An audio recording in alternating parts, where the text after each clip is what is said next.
नमस्कार, अर्थसंसार.com को विशेष कार्यक्रममा यहाँहरूलाई स्वागत छ। आजको कार्यक्रममा हामीले अहिले नेपालको पुँजी बजार एउटा कुराले एकदमै तातिएको छ। हिजो मात्रै नेपालको बैंक तथा वित्तीय संस्थाहरूको नियामक निकाय नेपाल राष्ट्र बैंकले एउटा परिपत्र जारी गर्दै अथवा बैंक तथा वित्तीय संस्थाहरूलाई निर्देशन जारी गर्दै माइक्रो फाइनान्सको शेयरमा बैंक तथा वित्तीय संस्थाहरूले लगानी गर्न नपाउने र साथसाथै बैंकहरूले अब कम्पनीको सेयरहरू ट्रेडिङ गर्न नपाउने अथवा उनीहरूको लामो समयलाई होल्ड गर्नुपर्ने, आज किन्ने भोलि बेच्ने गर्न नपाउने, ट्रेडिङ गर्न नपाउने, इन्भेस्टमेन्ट गर्न पाउने नीति सार्वजनिक गरेको छ। यो नीति सार्वजनिक भएसँगै अहिले सेयर बजारमा विभिन्न चर्चा परिचर्चाहरू सुनिने गरेका छन्। केही पक्षले नेपाल राष्ट्र बैंकको यो निर्णयसँगै केही अल्पकालीन रूपमा नेपालको पुँजी बजारलाई केही क्षति गरे पनि दीर्घकालीन रूपमा चाहिँ यो निर्णयले अब आम लगानीकर्ताहरूको हित हुने तर्क प्रस्तुत गरेका छन् भने कतिपयले चाहिँ यो राष्ट्र बैंकको यो निर्णयले नेपालको पुँजी बजारलाई ध्वस्त पार्ने, एकदमै नकारात्मक प्रभाव पार्ने, यो चाहिँ गैर न्यायिक निर्णय, यो चाहिँ लगानीकर्ताको हितका लागि अथवा पुँजी बजारको हितको लागि होइन भन्ने तर्कहरू विभिन्न माध्यम मार्फत सार्वजनिक गरिरहेको देखिन्छ। आजको कार्यक्रममा हामीले यसै सन्दर्भमा केन्द्रित रहेर यो राष्ट्र बैंकले यो चाहिँ परिपत्र अथवा यो निर्देशन किन जारी गर्यो, यसको आवश्यकता किन पर्यो भनेर राष्ट्र बैंकका प्रवक्तासँग र यो केही हदसम्म नेपालको पुँजी बजारसँग सम्बन्धित भएका कारणले नेपालको पुँजी बजारको नियामक निकाय नेपाल धितोपत्र बोर्डसँग समन्वय भयो अथवा केही सल्लाह गरेर नेपाल राष्ट्र बैंकले सार्वजनिक गरेको हो वा होइन भन्ने विषयमा नेपाल धितोपत्र बोर्डका अध्यक्षसँग, त्यसैगरी यो राष्ट्र बैंकको यो निर्देशनले आगामी दिनमा नेपालको पुँजी बजारलाई कस्तो दिशामा लग्छ अथवा सकारात्मक हो या नकारात्मक अथवा यो अहिले जारी हुनु जायज थियो या नाजायज भन्ने विषयमा सरकारवाला निकायहरूसँग उहाँहरूको विचार लिने जमर्को गरेका छौँ। अब यो नेपाल राष्ट्र बैंकको यो सर्कुलरले, यो निर्देशनले सकारात्मक अथवा नकारात्मक जे पार्न सक्छ त्यो भविष्यको कुरा हो, तर नेपालको पुँजी बजारलाई केही प्रभाव पार्ने निर्णय हो कि यो निर्णय हुनुभन्दा अगाडि नेपालको सेयर बजारको नियामक निकाय नेपाल धितोपत्र बोर्डसँग केही सरसल्लाह भएको छ वा छैन भन्ने विषयमा जान्नका लागि नेपाल धितोपत्र बोर्डका अध्यक्ष भीष्मराज ढुङ्गानालाई सम्पर्क गर्ने प्रयास गरेका छौँ। परामर्श केही पनि लिएको छैन। हाम्रो विचार चाहिँ के हो भने राष्ट्र बैंकले तय गर्ने नीतिहरूले पुँजी बजारमा नकारात्मक प्रभाव नपारोस् भन्ने हो। अब हेरौँ के हुन्छ। नेपाल धितोपत्र बोर्डका अध्यक्ष भीष्मराज ढुङ्गानाले नेपाल राष्ट्र बैंकले कुनै पनि निर्णय गर्नुभन्दा अगाडि सोध्न पर्ने वा नपर्ने भन्ने कुरा भन्दा पनि नेपालको यो बैंक तथा वित्तीय संस्थाहरूको नियामक निकाय नेपाल राष्ट्र बैंकले कुनै पनि निर्णय गर्नुभन्दा अगाडि सबैभन्दा पहिला नेपालको पुँजी बजारलाई नकारात्मक प्रभाव पर्ने गरी कोही पनि निर्णय नगरिदियोस् भन्ने हाम्रो आशय हो। तर यो निर्णय हुनुभन्दा अगाडि चाहिँ हामीसँग कुनै पनि सरसल्लाह भएको छैन भन्ने प्रतिक्रिया दिएपछि हामीले नेपाल राष्ट्र बैंकका प्रवक्तालाई यो निर्णय 81 किन आयो, किनभने 2 दिन अगाडि मात्र नेपाल राष्ट्र बैंकले मौद्रिक नीतिको समीक्षा गरिसकेको अवस्थामा यो 2 दिन पछाडि यो निर्णय गर्नुपर्ने बाध्यता किन आयो र के कति कारणले गर्दा चाहिँ यो किन चाहिँ यो निर्णय गर्नुभन्दा अगाडि सेयर बजारको नियामक निकाय धितोपत्र बोर्डसँग सल्लाह गरिएन भनेर प्रश्न गरेका छौँ। होइन, त्यस्तो ठुलो कुनै परिवर्तन राष्ट्र बैंकले गरेकै छैन। हामीले सेयर धितो कर्जातिर चलाएकै छैनौँ। जुन पोलिसीमा बोलेका छौँ त्यही बोलेका छौँ। अनि यो चाहिँ के अरे ब्याङ्कले त्यो सेयर बजारतिर हेरेर गरेकै छैन। ब्याङ्कलाई कोर बिजनेसतिर फोकस हुन दीर्घकालीन रूपमा चाहिँ के अरे लगानी गराउन मात्र बोलेका छौँ। हुन्छ त्यस्तो मेजर कुरो के बोलेको छ। डाइरेक्टली त त्यो चाहिँ अघिल्लो सर्कुलरले नै भनेको छ। यदि 16 नम्बरमा गएर हेर्नुभयो भने हामीले माइक्रो फाइनेन्समा लगानी गर्न राष्ट्र बैंकले अलाउ गरेको भनेको डिप्राइभ सेक्टरको कर्जामा काउन्ट हुने गरी चाहिँ लगानी गर्नलाई भनेर अलाउ गरे हो। 16 नम्बरमा हेर्नु हो भने त्यहाँ नै चाहिँ के अरे यो संस्थापक सेयरमा गरेको लगानीलाई मात्रै डिप्राइभमा काउन्ट गर्न दिने भनेको छ। त्यसैले नै पनि अलिअलि ब्रेक लगाइरहेकै छ नि। 16 नम्बर निर्देशनमा हेर्नु न के अरे यो के अरे माइक्रो के अरे उसमा काउन्ट गर्न दिने भन्ने डिप्राइभ सेक्टरमा काउन्ट गर्न दिने भन्ने व्यवस्थाबाट पनि यसै पनि छ। त्यसैले अलिअलि प्रश्न पारेको मात्रै त हो नि। अहिले बजारतिरको प्रभावको हेरेको कुरा गरेकै होइन। हामीले त ब्याङ्क वित्तीय संस्थाहरूलाई चाहिँ तपाईँहरूको पोर्टफोलियो कुन सेक्टरतिर डाइभर्ट हुनुपर्छ, तपाईँहरूको मेन कोर बिजनेस के हो, त्यतातिर कन्सन्ट्रेट हुनुहोस् मात्रै भनेका छौँ त हामीले। अन्य त हेरेका छैन त त्यहाँ त। नेपाल राष्ट्र ब्याङ्कले यो चाहिँ ब्याङ्क तथा वित्तीय संस्थाहरूलाई निर्देशन गरिसकेपछि यसले यो जारी गर्नु पुँजी बजारको लागि हितको लागि हो वा होइन, अथवा यसले सेयर बजारलाई कस्तो प्रभाव पार्न सक्छ भन्ने विषयमा जान्नका लागि हामीले सेयर लगानीकर्ता दबाव समूहका संयोजक हरि ढकाललाई सम्पर्क गरेका छौँ। उहाँले नेपाल राष्ट्र ब्याङ्कको यो सर्कुलरका अथवा यो निर्देशनका विषयमा व्यक्त गर्नुभएको धारणा यस्तो छ। हिजो प्रस्तुत राष्ट्र ब्याङ्कद्वारा प्रस्तुत मौद्रिक नीतिको समीक्षामा सेयर बजारसँग सम्बन्धित सेयर बजारलाई प्रत्यक्ष असर गर्ने गरी जुन पोलिसी जारी गरिएको छ, यो पोलिसी बिल्कुल बजार मैत्री छैन, एक नम्बर। दोस्रो कुरा, देखिँदाखेरि म आफै पनि हिजो कन्फ्युज थिएँ। जस्तो कि ब्याङ्क तथा वित्तीय संस्थाहरूलाई लगानीको लागि चाहिँ दीर्घकालीन लगानीमा जोड दिएको हो कि खालको एउटा आम बुझाइ थियो। त्यसको अन्तर्वस्तुहरू हामीले निहाल्दै जाँदाखेरि हामी सबै लगानीकर्ताहरूले यसको अन्तर्वस्तुमा हाम्रो घोर आपत्ति रहेको छ।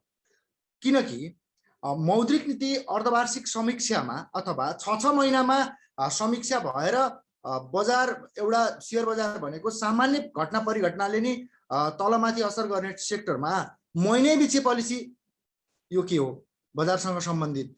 अर्को कुरा, यसको यो पोलिसी भित्रका रहस्यहरू, जस्तो एउटा कुनै एउटा सेक्टरलाई मात्रै हिट हुने गरी होइन, कुनै एउटा सेक्टरलाई मात्रै हिट हुने गरी, प्लस ब्याङ्क वित्तीय संस्थाले लगानीको लागि चाहिँ यतापट्टि देखिँदाखेरि पोलिसीमा चाहिँ दीर्घकालीन लगानीको लागि जोड गरिएको हो कि जस्तो देखिने, तर ब्याङ्क वित्तीय संस्थाहरूलाई चाहिँ सरासर भन्दाखेरि दोस्रो बजारमा सेयर नकिन भन्ने टाइपको आएको छ। बजारले आफ्नो गति समाउँदैछ, बजारले आफ्नो लय समाउँदै गर्दा यो बिचमा कोभिडले यति आक्रान्त बनाएको अर्थतन्त्रमा राज्यलाई करको माध्यमबाट लगानीकर्ताहरूले यो सेक्टरबाट यो बिचमा अरबौं कर तिरिराखेका छन्। राज्यले कर पाइराख्दा एउटा सेक्टरको मान्छेहरूले इन्टरटेन गरिरहँदा अब राष्ट्र ब्याङ्कलाई के आपत्ति पर्यो कि यो सेक्टरलाई हिट गर्न पर्यो अथवा यो सेक्टरलाई हो नियमनको पाटो। अर्को एउटा प्रसङ्ग पनि म जोडौँ, राष्ट्र ब्याङ्कले पोलिसी निर्माण गर्दाखेरि नियामकसँग कन्सल्ट गर्नुपर्छ कि पर्दैन? धितोपत्र बोर्ड अनभिज्ञ छ यो इस्युमा। पुँजी बजारसँग सम्बन्धित पोलिसी बनाउँदाखेरि धितोपत्र बोर्ड पनि त्यहाँ जानकार हुनुपर्छ कि पर्दैन? हो, एकदमै आलो काँचो छ यो पोलिसीले बजारलाई प्रत्यक्ष असर गर्नेछ। सम्भवतः फेरि हामी सबै लगानीकर्ताहरू यो मुद्दामा एकजुट भएका छौँ। म स्वयं आफै पनि अर्थ मन्त्रालयमा तारान्तार यो विषयमा रिपोर्टिङ गराइछु। अर्थ मन्त्रालय जानकार छ। अर्थ मन्त्रालयले यो इस्युहरू हिजोदेखि आजसम्मको परिघटना र लगानीकर्ताको मनोबल अथवा लगानीकर्ताको मानसिकता अर्थ मन्त्रालयले वाच गरेको छ। मेरो विचारमा मलाई लाग्छ भोलि यो पोलिसी राष्ट्र ब्याङ्क विथड्र गर्न बाध्य हुनेछ, विथड्र गर्न पर्नेछ।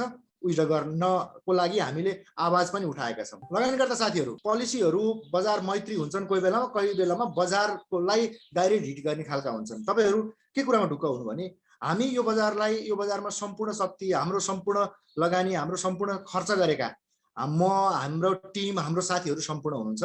राष्ट्र ब्याङ्कको यो नीतिका विरुद्ध हामी एक ठाउँमा उभिएका छौँ। हामीले यो नीति, यो पोलिसीलाई विथड्र गराउन राष्ट्र ब्याङ्कलाई बाध्य पार्नेछौँ। त्यस पछाडि भोलिको बजारको लागि यतिको पोलिसीले मात्रै फेरि अति धेरै पेनिक हुन पनि जरुरी छैन। बजार मैत्री त छैन, तर अति धेरै पेनिक हुन जरुरी पनि छैन। म एउटा कुरा सम्झाउन चाहन्छु, ब्याङ्क वित्तीय संस्थाहरूले माइक्रो फाइनेन्सको सेयर किनेनन् भने माइक्रो फाइनेन्सको लाभांश घट्ने होइन साथीहरू। त्यो कुरामा चाहिँ ढुक्क हुनुहोस्। यो कुरा म दोहोऱ्याइ मैले हिजो फेसबुकमा स्टाटस पनि हालेको थिएँ, कति साथीहरूले हेर्नुभयो हेर। ब्याङ्क वित्तीय संस्थाले माइक्रो फाइनेन्सका सेयर किनेनन् भने तत हाम्रा कम्पनीहरू, हाम्रा राम्रा कम्पनीहरूले गर्ने ग्रोथ, हाम्रा कम्पनीहरूको इपिएस, हाम्रा कम्पनीहरूले दिने लाभांशमा घट्ने होइन, हाम्रो लाभांश घट्ने होइन। बाँकी रह्यो मूल्यको कुरा। मूल्यको कुरामा पनि के छ भने बैंक वित्तीय संस्थाहरूले राष्ट्र बैंकले अलि पहिलादेखि यो इस्यु अलर्ट गराएको हुनाले बैंक वित्तीय संस्थाहरूले माइक्रो फाइनेन्सको सेयरहरू बेचिसकेको अवस्था हो। त्यत्रो ठुलो अब त्यहाँ भोल्युमको सेयर बाँकी छ, जुन सेयर बजारमा सेल लगाएर चाहिँ माइक्रो फाइनेन्सको सेयर बेसमारी घट्दै पनि छैन। यो इस्युमा पनि तपाईँहरू पेनिक नहुनु। यो इस्युहरू तपाईँले नबुझ्या हुनसक्छ। आफ्ना कम्पनीहरूको डिभिडेन्ड बेस मैले धेरैपल्ट जोडेको कुराहरू आज प्रमाणित पनि हुँदैछ। मूल्य नहेरौँ भन्ने कुराहरू पनि प्रमाणित हुँदैछ। डिभिडेन्ड बेसमा राम्रा कम्पनीहरू जोगाएर राख्नु होला। पेनिक सेल भोलि कृपया नदिनु होला, पेनिक सेल नगर्नु होला, म आह्वान गर्न चाहन्छु। र फेरि हामी यो नीतिको विरुद्ध हामी लागेका छौँ। हामीले विथड्र गराउने कोसिसमा छौँ। सम्भवतः विथड्र हुन्छ भन्ने मैले विश्वास लिएको छु। त्यसकारण आम लगानीकर्ता साथीहरू त्यति धेरै पेनिक नबन्नु होला।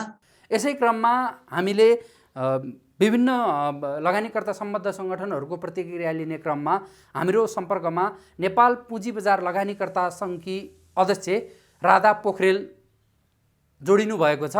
उहाँको प्रतिक्रिया यस्तो छ।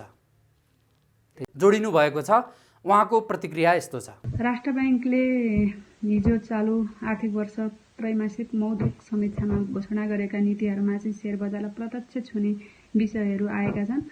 अबदेखि बैंक तथा वित्तीय संस्थाहरूले अल्पकालीन लगानी गर्न पाउने छैन। 1 वर्षभन्दा लामो अवधिका लागि मात्र शेयर तथा ऋणपत्रमा लगानी गर्न पाउने र शेयर खरिद गरेको 1 वर्ष पूरा भएपछि 1 आर्थिक वर्षमा मात्र लगानी मध्येबाट प्राथमिक पुँजीको 1% बराबर रकमसम्म बिक्री गर्न पाउनेछन् भनिएको छ।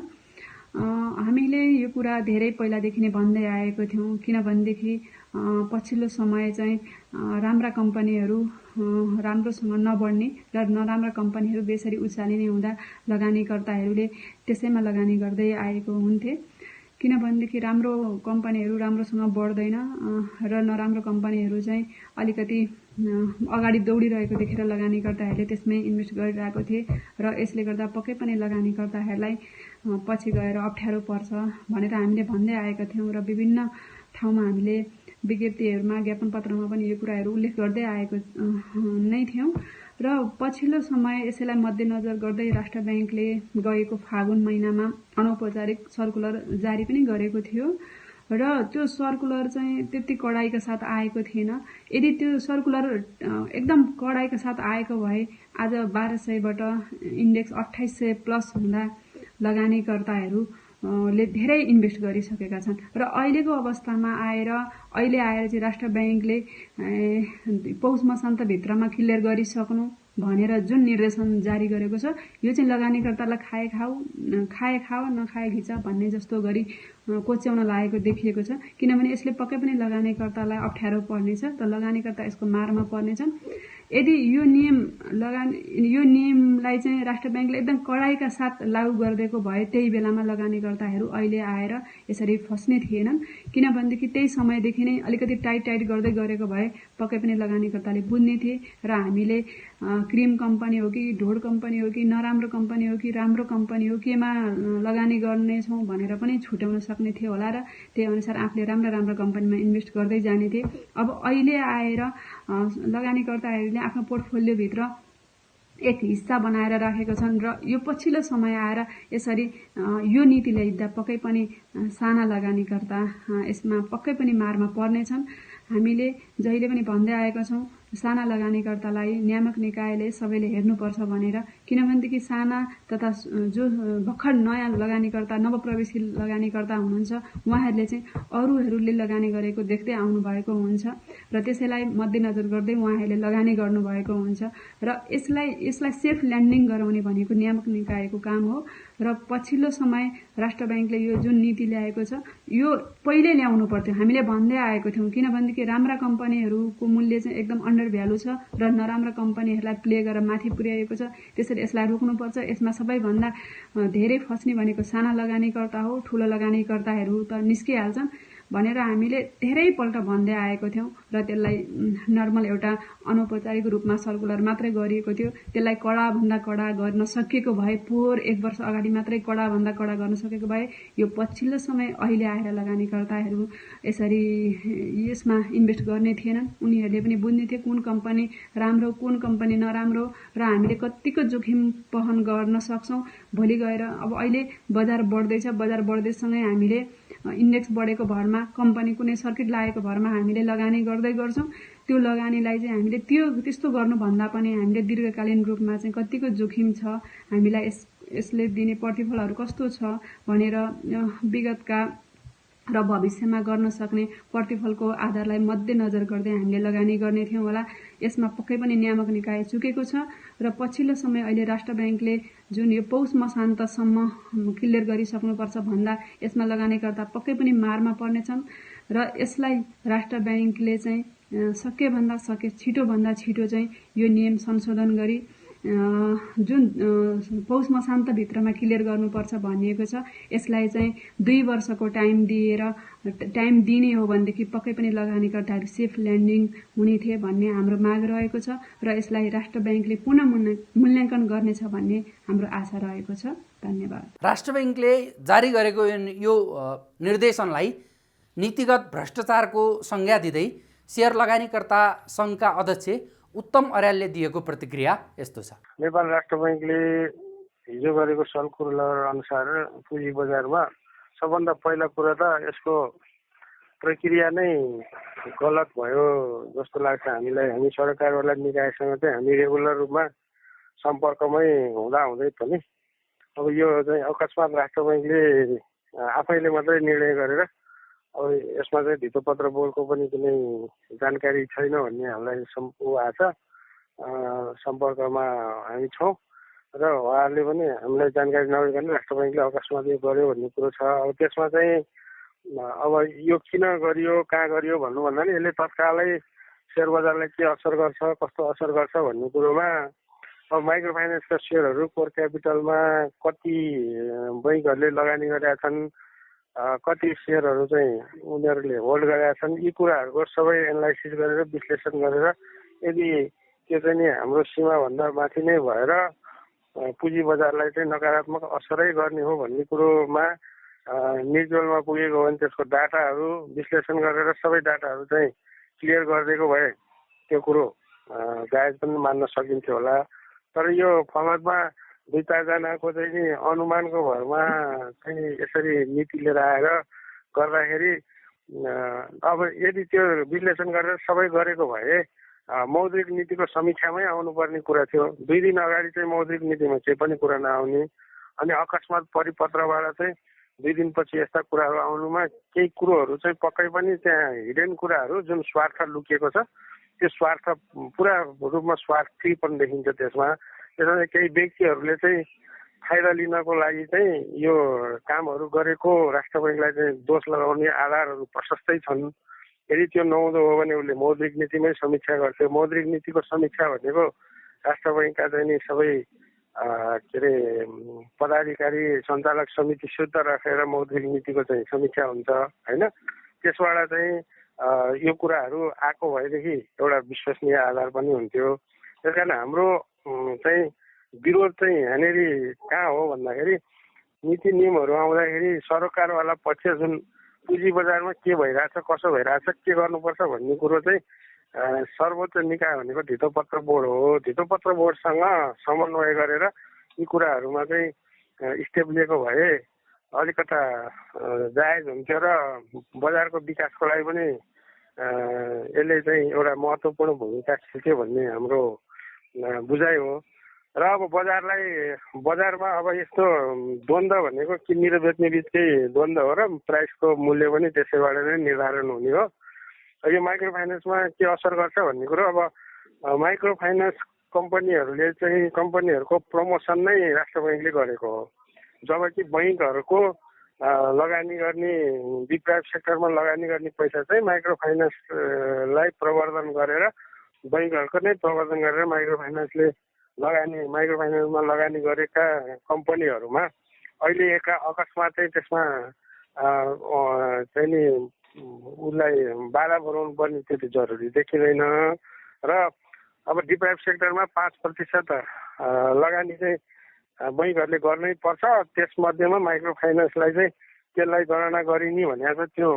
त्यो कुरोलाई पनि एकदमै राम्रो पक्ष छ। त्यसले चाहिँ नि अब हाम्रो बैङ्कहरूको चाहिँ के अरे लगानीहरू बढ्दै नै जाने हो र त्यसको चाहिँ लगानी बढिसकेपछि 5% यता छुट्याउँदाखेरि नियमित रूपमा प्रक्रियागत रूपमा त्यसमा पनि रकमहरू वृद्धि हुँदै जाने भए हुनाले त्यसमा पनि कुनै आपत्ति रहेन। तर यसमा चाहिँ भोलि माइक्रो फाइनेन्सका सेयरहरूमा अहिले लगानीकर्ताहरूले लगानी गरिरहेछन्, यो प्यानिक सेलिङ आउन सक्छ। तर आफ्नो के अरे थैलीमा चाहिँ बिर्को लगाएर आफ्नो थैलीको मुख चाहिँ राम्रोसँग बाँध्नुपर्छ होइन। अब यो भोलि चाहिँ माइक्रो फाइनेन्सलाई क्यापिटल पुँजी वृद्धि गर्नुपर्ने एकदम जरुरी छ। भोलि यही नै नीतिबाट यिनीहरूले चाहिँ राष्ट्र बैङ्कले साउनको मौद्रिक नीतिमा चाहिँ माइक्रो फाइनेन्सको चाहिँ नि पुँजी वृद्धि गर्ने भन्ने पनि ल्याउन सक्छन् यिनीहरूले। त्यसकै लागि चाहिँ माइक्रो फाइनेन्सको सेयरहरू आफ्नो पोल्टामा पार्नलाई पनि यो नीति ल्याएर माइक्रो फाइनेन्सको सेयरहरू घटाउनु प्रयास गरे हुन सक्छ। त्यसमा हामी एकदम सचेत हुनुपर्छ। त्यसलाई राखेर चाहिँ माइक्रो फाइनेन्सको सेयरहरूमा अब आफ्नो स्वविवेक प्रयोग गर्नु होला इन्भेस्टर साथीहरूले। र भोलि चाहिँ नि आफ्नो सम्पत्तिको सुरक्षा भने आफैले गर्नुपर्छ। यो नीति पोलिसीको चाहिँ हामीले राष्ट्र बैङ्कबाट विश्लेषण सहितको अब मौद्रिक नीतिमा अहिलेको भए सबैसँग सरसल्लाह गरेको भन्ने बुझिन्थ्यो हामीले। तर अकस्मात अघिल्लो 2-4 दिन अगाडि चाहिँ मौद्रिक नीतिको समीक्षा आउने अनि 2 दिनपछि चाहिँ पोलिसी त्यसरी लिएर आउने, त्यो चाहिँ एकदमै गलत हो। त्यो चाहिँ नीतिगत भ्रष्टाचार नै हो। यसलाई चाहिँ नियन्त्रण गर्नुपर्छ र यसलाई चाहिँ सम्बन्धित निकायमा हामी अर्थ मन्त्रालयलाई पनि हामी अनुरोध गर्छौँ। यस्ता कुराहरू चाहिँ एकदम नियम सङ्गत र एउटा चाहिँ नि सर्वोच्च निकाय भनेको धितोपत्र बोर्ड हो। त्यो धितोपत्र बोर्ड मार्फत चाहिँ यस्ता कुराहरू चाहिँ उसको सरसल्लाह अनुसार गर्यो भने बजार त्यति पेनिक पनि हुँदैन र यसको चाहिँ नि मुख्य धरातलको स्थिति के छ कस्तो छ भन्ने कुरो बोर्डले चाहिँ नि नियमन सूक्ष्म निगरानी गरिराखेका हुन्छ।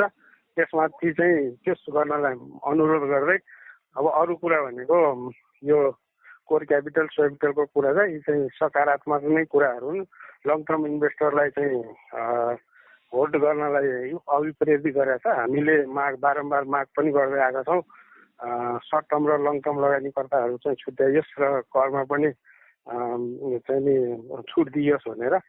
त्यसको कडीको रूपमा चाहिँ लङ टर्म इन्भेस्टरको रूपमा 1 वर्षभन्दा बढीको लागि लगानी गर्नको लागि चाहिँ बैङ्कलाई अभिप्रेरित गरेका छ। यो सकारात्मक पक्ष हो। सकारात्मक कुरालाई सकारात्मक नै भन्नुपर्छ। तर जुन पोलिसी चाहिँ आएको छ त्यसको पोलिसी आउने तरिका चाहिँ गलत भयो भन्ने हाम्रो बुझाइ हो।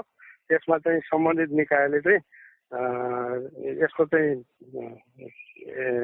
के हो यसको चाहिँ व्याख्या गरिदियोस् भन्ने हामी जोरदार माग गर्छौँ। यो निर्णयका बारेमा नेपालको पुँजी बजारमा विभिन्न छलफल एवं बहस चलिरहेकै बेलामा नेपाल इन्भेस्टर फोरमका पूर्व अध्यक्ष अम्बिका पौडेलले भने यो राष्ट्र बैङ्कको यो निर्णयले क्षणिक रूपमा अहिले तत्कालीन रूपमा 2-4 दिनलाई नेपालको पुँजी बजारलाई नकारात्मक प्रभाव पारे पनि दीर्घकालीन रूपमा राष्ट्र बैङ्कको यो निर्णयले नेपालको पुँजी बजारको विकासमा एउटा महत्त्वपूर्ण भूमिका निर्वाह गर्ने कुरा आफ्नो सामाजिक सञ्जाल मार्फत व्यक्त गर्नुभएको छ। लगानीकर्ता सङ्घ सङ्गठनका विभिन्न नेतृत्वहरूले यो राष्ट्र बैङ्कको यो निर्णयको विरोध गरिरहँदा नेपालको शेयर बजारको अथवा विभिन्न सामाजिक सञ्जालमा काका उपनामले परिचित केशव कोइरालाले भने यो राष्ट्र बैङ्कको निर्णय एकदमै स्वागत योग्य रहेको बताउनु भएको छ। उहाँले हामीसँगको कुराकानीमा राष्ट्र बैङ्कको यो निर्णयले दीर्घकालीन रूपमा यो नेपालको पुँजी बजारमा मौलाउँदै गएको विकृतिलाई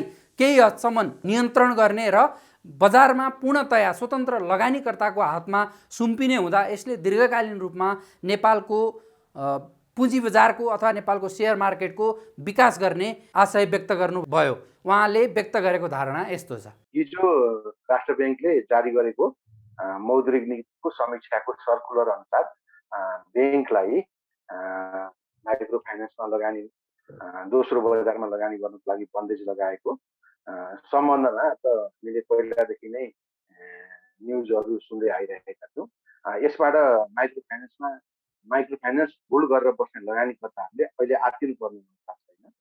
राष्ट्र ब्याङ्कले प्रत्येक ब्याङ्कका विकास ब्याङ्कका सिइओहरूलाई युएस भन्दा अगाडि नै बोलाएर 2-3 महिना अगाडिदेखि नै पर्सनली बोलाएर माइक्रो फाइनेन्सको होल्डिङहरू कम गर्दै जानुस् भनेर निर्देशन दिइ नै रहेको थियो। त्यसै अनुरूप हामीले अघिल्ला महिनाहरूमा देखेका पनि छौँ।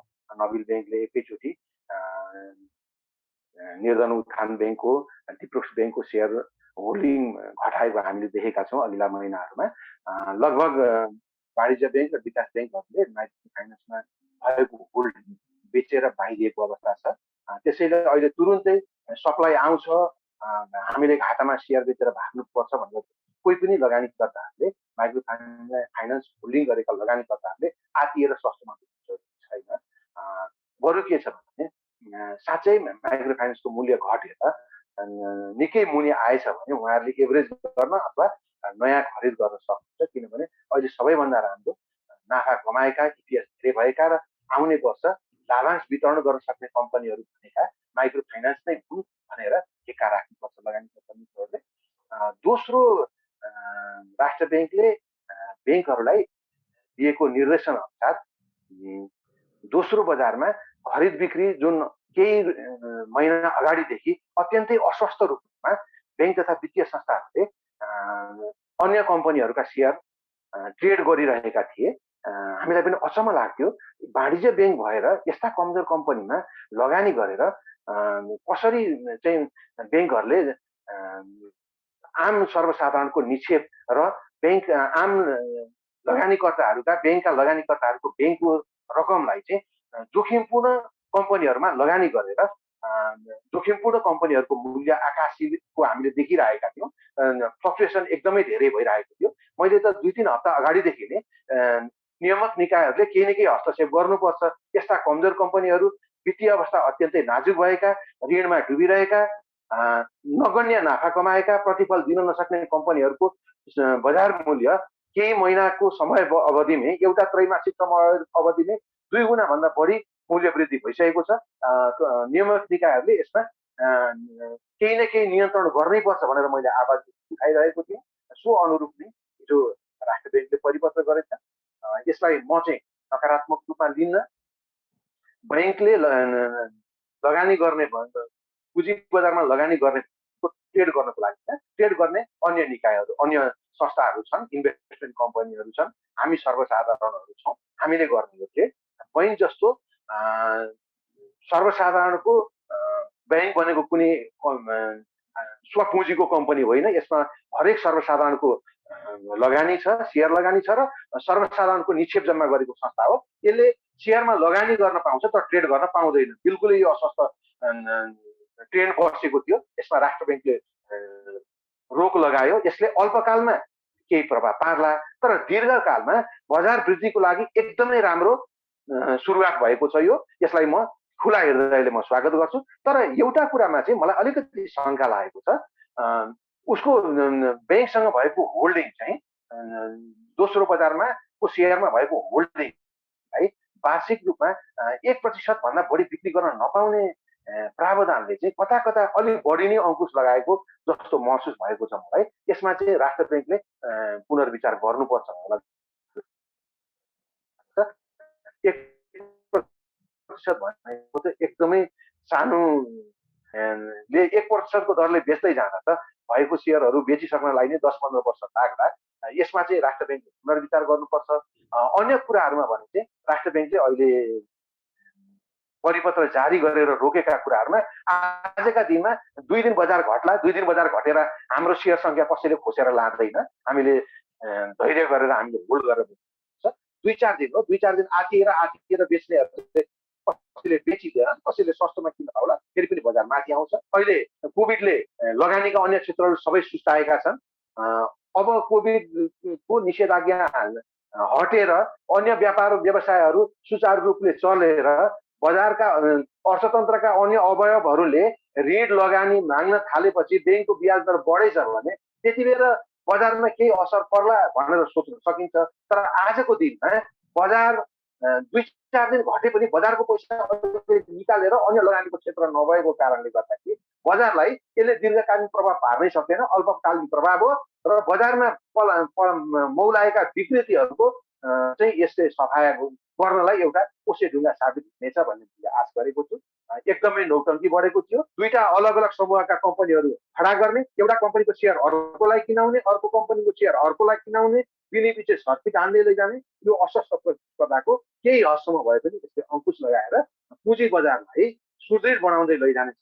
लामो समयदेखि नेपालको पुँजी बजारमा आर्थिक क्षेत्रमा कलम चलाउँदै आउनुभएका अहिलेका सक्रिय लगानीकर्ता तथा नेपालको पुँजी बजारको विकासका लागि विभिन्न दबाब सम्बन्धित निकायहरूलाई दबाब दिँदै आउनुभएका लगानीकर्ता तिलक कोइरालाको पनि यो नेपाल राष्ट्र ब्याङ्कको यो निर्णय एकदमै सकारात्मक रहेको प्रतिक्रिया छ। उहाँले यदि यसरी चाहिँ ब्याङ्क वित्तीय संस्थाहरूलाई नै सेयर बजारमा अल्पकालीन लगानी अथवा ट्रेडिङ गर्न दिने हो भने किन लगानीकर्ता आवश्यक चाहिए, किन ब्रोकर चाहिए, सबै कुरा चाहिँ ब्याङ्कलाई नै चलाउन दिउँ। अझ अब चाहिँ मास रूपमा चाहिँ ब्याङ्कहरूलाई नै ब्रोकर चाहिँ चलाउन दिनुपर्छ, ब्रोकर लाइसेन्स दिनुपर्छ भन्ने आवाज उठिरहेको सन्दर्भमा यदि ब्याङ्कहरूलाई पनि ट्रेडिङ गर्न दिने हो भने त त्यो सिधा रूपले इन्साइडर ट्रेडिङ गर, तिमीहरूलाई जे मन लाग्छ गर भनेर नेपालको पुँजी बजारलाई नै उनीहरूलाई हस्तान्तरण गर्नु बराबर हुने भन्दै उहाँले व्यक्त गर्नुभएको विचार यस्तो छ। नेपाल राष्ट्र ब्याङ्कले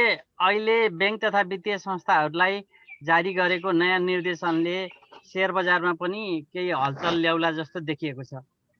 अब नियमनकारी निकाय हुनाले आफू मातहतका सङ्घ संस्थाहरूलाई निकायहरूलाई त्यो केन्द्रीय ब्याङ्कले चाहिँ त्यसरी निर्देशन जारी गर्नु एकदम सही कुरा हो र नेपालको सन्दर्भमा मुद्रा बजार र पुँजी बजारको प्रत्यक्ष सम्बन्ध चाहिँ देखिन्छ। केन्द्रीय ब्याङ्कले लिने नीतिले पुँजी बजारलाई चाहिँ कुनै न कुनै रूपमा प्रभावित पारिरहेको चाहिँ हामीले विगतदेखि देख्दै आएका छौँ र अहिलेको उसको नयाँ निर्देशनले पनि बजारमा तरङ्ग सिर्जना भएको छ।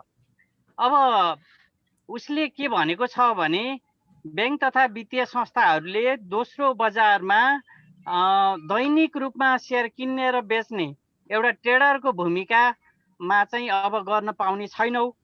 तिमीहरूले लङ टर्म इन्भेस्टमेन्ट गर्ने हो भने त्यो त छुट छँदैछ, तर ट्रेडरको रूपमा अथवा चाहिँ मार्केट डिलरको रूपमा अथवा एउटा इन्भेस्टरको रूपमा जसरी तिमीहरूले काम गरिरहेछौ त्यो चाहिँ अब रोक भनेर भनेको छ भने अर्कोतर्फ यो विपन्न वर्ग कर्जामा गणना हुने गरेर लघुवित्तहरूको चाहिँ संस्थापक सेयरमा लगानी गर्ने कुरालाई चाहिँ निरन्तरता नै दिएको छ। तर दोस्रो बजारबाट लघुवित्तको सेयर पनि ब्याङ्क वित्तीय संस्थाले किन्ने कुरालाई चाहिँ राष्ट्र ब्याङ्कले अहिले रोक लगाएको छ। यो दुईटा कुराले सेयर बजारमा चाहिँ कस्तो प्रभाव पार्छ भन्ने कुरालाई लिएर चाहिँ अहिले विभिन्न खालका टीका टिप्पणीहरू भइरहेका छन्। मलाई लाग्छ एउटा ट्रेडरको रूपमा अथवा मार्केट डिलरको रूपमा अथवा एउटा चाहिँ सक्रिय लगानीकर्ताको रूपमा ब्याङ्क वित्तीय संस्थाले सेयर बजारमा खेल्नु नाजायज थियो। त्यसलाई केन्द्रीय ब्याङ्कले रोक लगाउन खोजेको छ, त्यो एकदम जायज कुरा हो।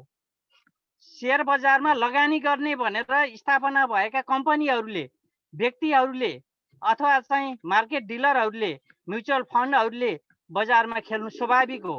तर पैसाको कारोबार गर्छु, सर्वसाधारणको निक्षेप लिन्छु, सस्तोमा कर्जा प्रवाह गर्छु, देशको आर्थिक विकासमा सघाउँछु भन्ने चाहिँ उद्देश्यले स्थापना भएका ब्याङ्कहरूले सेयर बजारमा प्रवेश गरेर सर्वसाधारणको निक्षेपलाई चाहिँ सेयर बजारमा लगानी गरेर एउटा ट्रेडिङको रूपमा चाहिँ जुन काम जुन अभ्यास गरिरहेका थिए त्यो एकदम गलत थियो। त्यसलाई सच्याउनु पर्थ्यो र राष्ट्र ब्याङ्कले सही काम गरेको छ।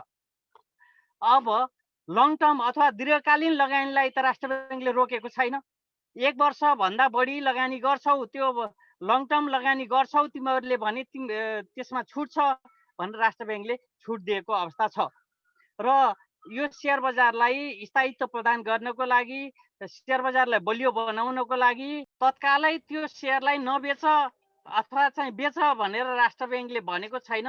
असार मसान्तसम्मको समय दिएको छ, पुस मसान्तसम्मको समय दिएको छ भनेपछि हामी यसबाट चाहिँ आतङ्कित हुनुपर्ने केही पनि आवश्यकता छैन। अर्कोतर्फ माइक्रो फाइनान्सहरूको जुन सेयरमा कर्नरिङ भएर गयो, ब्याङ्क तथा वित्तीय संस्थाले निकिन्ने, इन्सुरेन्सले निकिन्ने, पब्लिकले पनि किन्ने गर्दाखेरि त्यसको सेयरको सङ्ख्या कम, तर डिमान्ड बढी हुँदाखेरि जुन किसिमले कर्नरिङ भएर गयो र धेरै महँगो भयो माइक्रो फाइनान्सको सेयर, यसले रिस्क बढाउँछ बजारमा भनेर भन्ने हो भने पनि ब्याङ्क वित्तीय संस्थाहरूले त्यस्तो सेयरमा चाहिँ लगानी गर्न नपाउने भन्ने कुरा पनि जायज हो। र संस्थापक सेयर जुन विपन्न वर्ग कर्जामा गणना हुन्छ त्यो रूपमा चाहिँ संस्थापक सेयरमा लगानी गर्नको लागि राष्ट्र ब्याङ्कले खुल्ला नै राखेको अवस्था छ। त्यो हुनाले अहिले राष्ट्र ब्याङ्कले जारी गरेको नयाँ निर्देशनबाट सेयर बजारका लगानीकर्ताहरू आतङ्कित हुनुपर्ने कुनै पनि कारण छैन। यसले त बजारलाई झन् बलियो बनाउँछ, दीर्घकालीन लगानीलाई प्रोत्साहित गर्छ र धेरै जोखिम क्षेत्रतिर गइरहेका चाहिँ सेयरहरूलाई, कम्पनीहरूको सेयरलाई चाहिँ एउटा वास्तविक साइजमा ल्याउनको लागि चाहिँ यसले भूमिका खेल्छ र सेयर बजारलाई दीर्घकालीन रूपमा स्थायित्व प्रदान गर्नको लागि राष्ट्र ब्याङ्कको नयाँ निर्देशन एकदम सहयोगी छ। अर्कोतर्फ हामीले के हेर्नुपर्छ भने केही ब्याङ्क तथा वित्तीय संस्थाहरूले अहिले सस्तो ब्याज दरमा कर्जा प्रवाह गर्ने, असल ऋणीहरूलाई प्रवर्धन गर्ने, ब्याज दर सस्तो बनाएर आर्थिक विकासमा सघाउ पुर्याउने, निक्षेपकर्ताहरूको हक संरक्षण गर्ने भन्दा पनि निक्षेपकर्ताहरूको पैसा चाहिँ सेयर बजारमा लगाएर यतातिरबाट कमाउने, उतातिरको कर्जा चाहिँ खराब कर्जामा परिणत भएर चाहिँ जाने अवस्था, त्यो खतरा चाहिँ हामीले देखिरहेछौँ। संस्थागत सुशासनमा कमजोर, तर सेयर बजारमा कमाएर मैले यति कमाएँ, इपिएस यति भयो भनेर सेयरको भाउ बढाउनेतिर अस्वस्थ किसिमले केही ब्याङ्क तथा वित्तीय संस्थाहरू लागिरहेको हुनाले राष्ट्र ब्याङ्कले त्यसलाई नियन्त्रण गर्नु एकदम आवश्यक थियो। के कुनै वाणिज्य ब्याङ्कको भन्दा कुनै फाइनान्स कम्पनीको सेयर मूल्य 4 गुणा बढी हुन सक्छ, अथवा चाहिँ त्यति माथि गएर चाहिँ लगानीकर्ताहरूले उचालिनु पर्ने संस्थागत अवस्था, संस्थागत सुशासनको अवस्था त्यो संस्थाको साँच्चै बलियो छ। यसरी पनि हामीले हेर्दाखेरि चाहिँ वास्तवमा सेयर ट्रेडिङ गरेर कमाएर अनि संस्थागत सुशासन चाहिँ कमजोर पारेर लगानीकर्तालाई चाहिँ एउटा चाहिँ इपिएसको हावा पिटाएर केही वित्तीय संस्थाहरूले जुन गलत काम गर्न खोजिरहेका थिए त्यसलाई चाहिँ कन्ट्रोल गर्नको लागि केन्द्रीय ब्याङ्कले चालेको यो चाहिँ कदम एकदम महत्त्वपूर्ण छ। र केन्द्रीय ब्याङ्कले अहिले निर्देशन जारी गर्ने सवालमा एउटा इन्साइडर ट्रेडिङ अवश्य भएको छ। 12-13 अरबको दैनिक कारोबार रकम पुग्नुको पछाडि राष्ट्र ब्याङ्कले यस्तो निर्देशन जारी गर्दैछ है, अब कस्दैछ भनेर त्यो ब्याङ्क तथा वित्तीय संस्थाको तर्फबाट अगाडि नै सूचना प्राप्त भएर सेयरहरू बेचिएको अवस्था पनि छ। र यस्तो खालको चाहिँ सेयर बजारमा यसरी ब्याङ्क तथा वित्तीय संस्थालाई खेल्न दिने हो भने भोलि ब्रोकर लाइसेन्सको कुरा आउँदाखेरि ब्याङ्क तथा वित्तीय संस्थाहरूले ब्रोकर लाइसेन्स पाउँदाखेरि पनि खतरा त्यहाँ देखियो। यस्तै गरेर छाडा किसिमले सेयर बजारमा लगानी गर्न दिइरहने अनि ब्रोकर लाइसेन्स पनि उसलाई दिने हुँदाखेरि चाहिँ यहाँ चाहिँ खतरा देखिन्छ। त्यो भएर राष्ट्र ब्याङ्कले कसेर राम्रो गरेको छ र यसरी कसिसकेपछि अब ब्याङ्क तथा वित्तीय संस्थाले लगानी गर्न नपाउने, एउटा ट्रेडरको रूपमा लगानी गर्न नपाउने भइसकेपछि अब चाहिँ ब्याङ्क तथा वित्तीय संस्था अथवा वाणिज्य ब्याङ्कको सहायक कम्पनीलाई ब्रोकर लाइसेन्स दिनुपर्छ। उनीहरूले लङ टर्म इन्भेस्टमेन्ट गरून्, तर दिनका दिन किनेर बेच्ने, सेयरको मूल्य उचाल्ने त्यो एउटा ट्रेडरको भूमिकामा, खेलाडीको भूमिकामा ब्याङ्क चाहिँ स्टक मार्केटमा प्रवेश गर्नु हुँदैन भन्ने चाहिँ जुन मैले भन्दाखेरि चाहिँ लगानीकर्ताहरू रत्तिभर पनि आत्तिनु हुँदैन। यो त राम्रो कुरा हो, झन् स्वागत गर्नुपर्छ हामी जस्ता सर्वसाधारण लगानीकर्ताले कि ठुला प्लेयरहरूले, ब्याङ्कहरूले अरबौँ लगानी भएकाहरूले अब स्टक मार्केटमा खेल्न नसक्ने भए। त्यसो भएको हुनाले यो कुरामा चाहिँ आश्वस्त हो कि हामी लगानीकर्ताहरू चाहिँ अब आत्तिने होइन, अब त झन् आत्मविश्वासी हुनु पर्यो। कि पुँजी बजार अब हाम्रो मुठीमा छ। ब्याङ्क ठुल्ठुला वाणिज्य ब्याङ्कहरूले अर्बौँ लगानी गरेर आज अर्ब लगानी गर्ने, 4 दिनपछि सेयर बेच्ने, अर्ब निकाल्ने र चाहिँ त्यो करोडौँ नाफा गर्ने, त्यस्तो किसिमको चाहिँ परिपाटी अब भएन। अब चाहिँ स्थायित्व प्रदान हुन्छ सेयर बजारमा भनेर हामी आश्वस्त हुनु पर्यो। यी कुराहरूलाई ध्यानमा राखेर हामी लगानीकर्ताहरू सचेत भएर पुँजी बजारमा लगानी गर्नुपर्छ।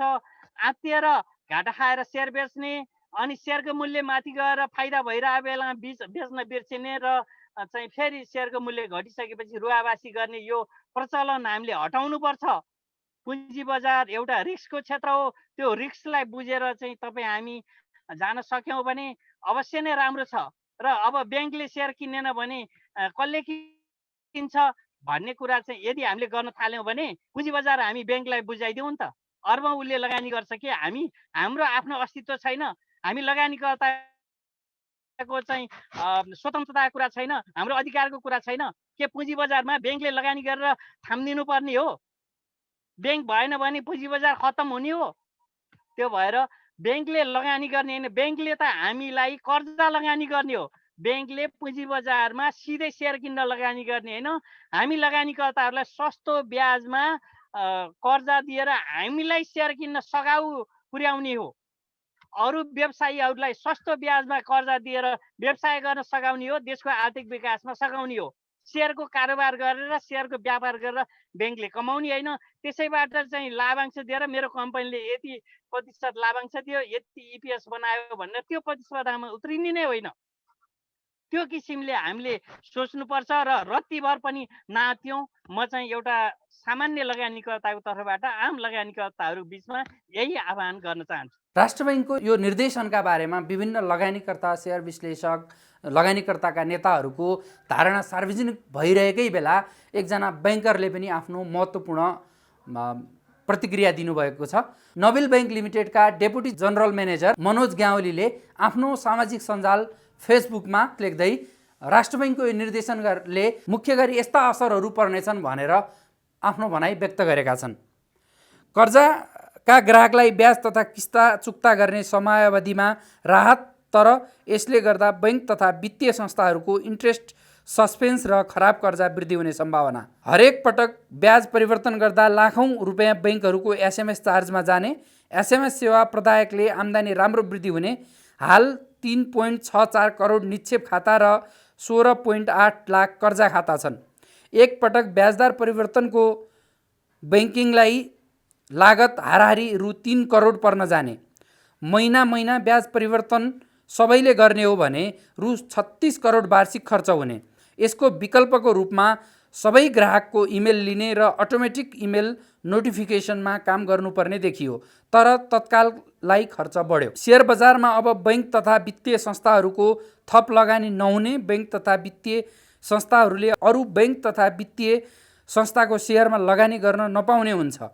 हाइड्रो इन्सुरेन्स तथा अन्यको डिभिडेन्ड यिल्ड 2% पनि छैन। बजारमा 1 वर्षको मार्केट रिस्क लिएर ट्रेजरी बिलभन्दा तलको डिभिडेन्ड यिल्डमा कुनै बैङ्क तथा वित्तीय संस्थाहरूको ट्रेजरीले पैसा हाल्दैन। केही संस्थाहरूको स्पेकुलेटिभ अर्निङ बन्द हुने भयो। यसको अर्थ डिभिडेन्ड यिल्ड राम्रो नभएका कम्पनीहरूमा लगानी नगर भने झैँ भयो।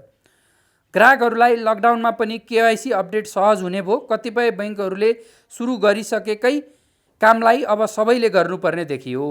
उनको यो सामाजिक सञ्जाल मार्फत व्यक्त अभिव्यक्तिले अब नेपालका बैङ्कहरूले नेपालको पुँजी बजारमा लगानी गर्न सक्दैनन्। सीमित डिभिडेन्डका लागि मात्रै पुँजी बजारमा लगानी गर्दा यसले दीर्घकालीन रूपमा मुनाफा दिन नसक्ने अभिव्यक्ति उनले आफ्नो सामाजिक सञ्जाल मार्फत व्यक्त गरेको देखिन्छ। राष्ट्र बैङ्कले जारी गरेको निर्देशनका विषयमा विभिन्न लगानीकर्ता सङ्घका नेताहरू, लगानीकर्ताहरू, त्यसै गरी विभिन्न ब्याङ्करहरूको विभिन्न अभिव्यक्तिहरू सुन्दा उहाँहरूको मिश्रित अभिव्यक्ति देखियो। अब यो हेर्दा के हुन्छ भने आम रूपले लगानीकर्ताहरूको मनोभावमा कति प्रभाव पर्यो अथवा यसले सकारात्मक प्रभाव पार्यो कि नकारात्मक प्रभाव पार्यो, त्यही अनुसार अबको बजार अगाडि बढ्ने देखिन्छ। अब भोलिको बजार कसरी बढ्ला अथवा कसरी अगाडि जान्छ नेपालको पुँजी बजार जुन यो विगत केही देखि निरन्तर उकालो यात्रामा थियो त्यो उकालो यात्रामा ब्रेक लाग्छ अथवा नेपालको पुँजी बजारले अझै उकालो यात्रा तय गर्छ हेरौँ के हुन्छ।